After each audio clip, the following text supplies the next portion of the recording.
Could you start with some of your impressions of Notre Dame, and maybe start with Jeremiah Love and just what kind of athlete he is, and what that rushing game, how hard it is to stop? Yeah, he's a very talented back. They got two of them. I think they can both play really well, run really hard. They can jump over you. They can run around you, run past you. So very talented. So we're gonna have to do a lot to keep that run game in check. They can also catch passes out of the backfield. I think they did a nice job last week and really getting the backs involved in a lot of different ways. So we're gonna have to be ready for a lot of different, wildcat, throw it to them, split them out and empty. They did it all last week, so we got to be ready for it. They're talented. Yes, similarly, CJ Carr, how much have you seen him before as a quarterback? Or are you just getting to learn about him more now, and what does he bring? Yeah, well, he's you're getting to learn about him now because he's younger, right? Hadn't done a whole lot, but you watch him in the first few games, he's very talented, and you got to account for him, in the air and on his feet, and then they have a couple of receivers that are really, really talented as well. So he does a good job of spreading the ball around to the playmakers. They're able to score points, move the ball, get it to those guys outside, get it to the running backs, and he does a good job running the offense and distributing the football. Are you getting the pass rush you want right now, maybe especially from the defensive end position? It can always get better. Now a lot of that is game plan and what do we feel like we can get an advantage on, and sometimes we rush three, and so it does make it a little bit harder for those guys. But I thought the effort when we did rush three this past weekend was there. I mean, got I think 2 sacks, at least one on a 3-man rush. So they get back there when it's 3-man rush. So they did well this weekend. But a lot of that is game plan wise and what we're trying to do, where we feel our advantages are versus their advantages. So it's not necessarily totally just on that. Mike, do you feel that maybe the biggest problem with the defense right now is the chunk plays being allowed? I think they had 8 plays of 20 or more yards the other day, and hold them to a lot of field goals, but they're getting those advantageous situations with the big plays. Yes and no. We don't want big plays against that team. If you really look at it, it was on the low side based on what they do and how they do it. So I don't necessarily think that's it. I think a big problem that we need to get fixed is on third downs, especially early in the game. We need to get off the field, both third and fourth down. We need to get off the field, and when we get off the field, it's as the team starts to go and they get more and more plays, defense gets a little worn, and they get to run more plays. They have more opportunities to score. We can't give them as many opportunities as we're giving them. We had several opportunities on third and long to get off the field and or not allow them to get to fourth and short. We need to take advantage of those opportunities, and that will, I think, then lead into giving up less big plays because we're giving them less opportunities. We need to give up less big plays. Our eyes at the defensive back level need to be better. Our discipline needs to be better.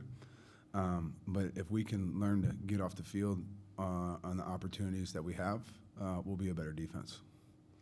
Almost had a couple of interceptions, and through 3 games, you have no takeaways. How do you start to create some of those to give some momentum to the offense? Well, like you just said, we got to take advantage of opportunities.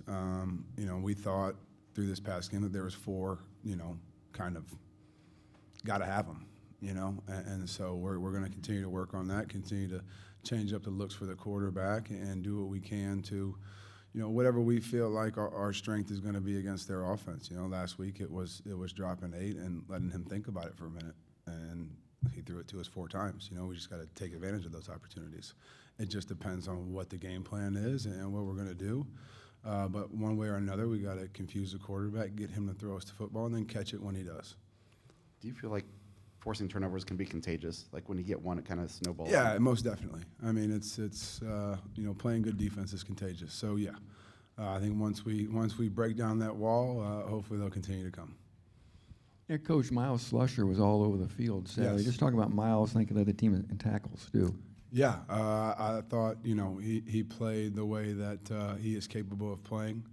And, there are things that he could do better, but, I think this past weekend you really saw his ability out there. And when he's focused and his eyes are in the right spot, he could be a really, really good football player.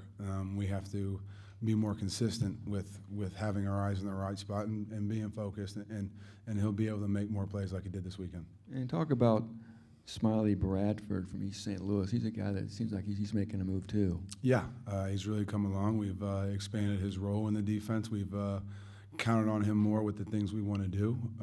We've become more multiple, and through that, you need a guy like Smiley who can cover, or if we need him to step down and play nickel, play Sam linebacker, he can also do that, and he's done it well. So his role will continue to expand, and we expect a lot out of him. I know this was earlier this season, but I don't know if you ever talked about it. Just the disconcerting signals thing. Kind of take us back to that. What did you guys do to incur the wrath of the officials, and what are disconcerting signals? Just to clarify for everybody. So it's we make a large point about communicating and all being on the same page. We had a signal that was like a gator, like we were trying to be a claws monster, and we made a big point about keeping our hands open. And we get in the game, and we did it. We were also moving people around, and we were trying to get the defense set. And through all that, the offense jumped. Well, if you're a referee, you're probably going to look at it and see people's hands going together and say, oh, they're clapping. So that's what it was. That's all it was. So long answer for a simple explanation of they probably thought we were clapping. So we've changed things around to make sure that doesn't happen. Disconcerting signals, or you cannot replicate a hike or a hut.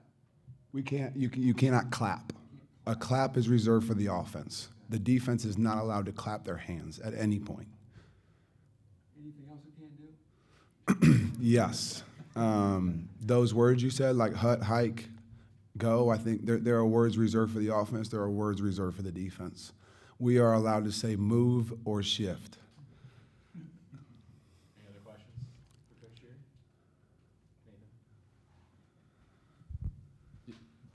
Why is Alex Sanford the one that you picked to be the third linebacker, and what does he give you in that look? He's been physical. He practices hard. I have trust. We've been trying to assure some. Every week you're going to look at what did we not do well and how do we fix it. And we felt like for last week, putting him in that position was going to fix one of our problems. And I thought he did a great job. His role will continue to expand, and we expect a lot out of him. Obviously, I don't know if we'd seen you guys do a 3-down front in the first 2 games at all. I don't remember seeing it much in preseason camp, frankly. Is it something that you expect to be interchangeable during a game always? Is it more matchup dependent? Yeah, it'll always be matchup dependent. What we feel like we have to do to play the best defense that we can for that specific game and specific scheme and specific situation currently happening on the field. I would hope that as coaches and players that we can do things like what we did when we need to, like go to a 3-down front, so that we can always be in the best possible situation to stop whatever we need to go against. We need to be multiple. We need to be able to do a lot of things to get the job done. And we're going to coach, and we're going to practice and play and do the things we need to do to play the best possible defense we can.